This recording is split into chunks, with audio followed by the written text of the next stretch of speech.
مدينة زاخو أقصى شمال إقليم كردستان العراق لا تشتهر بمعبرها الحدودي مع الجارة تركيا فحسب، أو حتى نهر الخابور الذي يشطرها نصفين، أو بجسرها العباسي المعروف ببرادلان، بل إن لها صيتا آخر يكمن في عذوبة أصوات المئات من سكانها.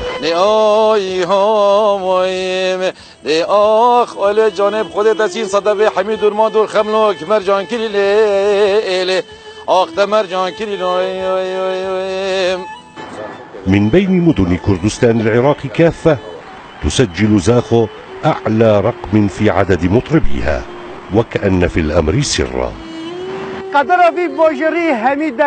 قدر هذه المدينة أن تكون أصوات معظم أبنائها عذبة. تقول الأسطورة إن لنهر الخابور دورا في هذا. الآن هناك أكثر من 150 مطربا مسجلين لدينا. في شوارع المدينة تقابلك تماثيل تخلد ذكرى كبار مطربيها، فهذا هو أردوان، وذاك هو أياز، وآخرون ذاع صيتهم في الآفاق.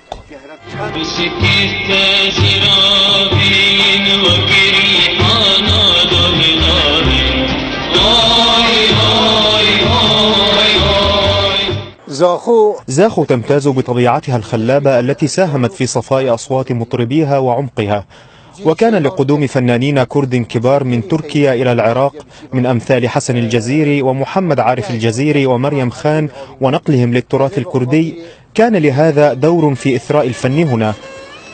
الموسيقى في زاخو لها طعمها الخاص، ولآلة العود التي يحملها صباح زاخوي منذ عقود دور رائد في ضبط ألحانها.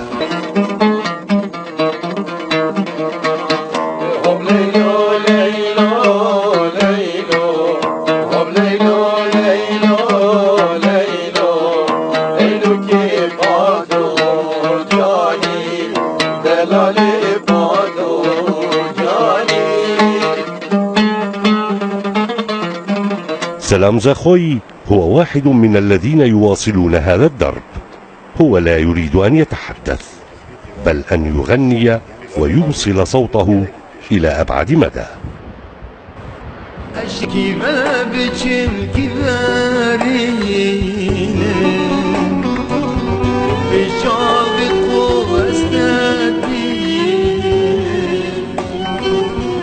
وبين هذه الجبال التي تأتي ثلوجها بماء عذب وهواء عليل، تنبئ الأخبار أن أصواتا أخرى قد تكون أعذب وأرق هي في طريقها إلى البزوغ والتألق في فضاء زاخو الفني.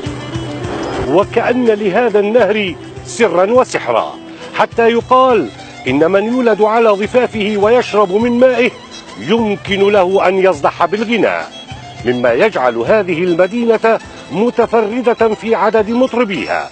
لكن ذلك لا ينفي أن للموهبة والخبرة والملكة دورا مهما في هذا التفرد. أمير فندي، الجزيرة، زاخو.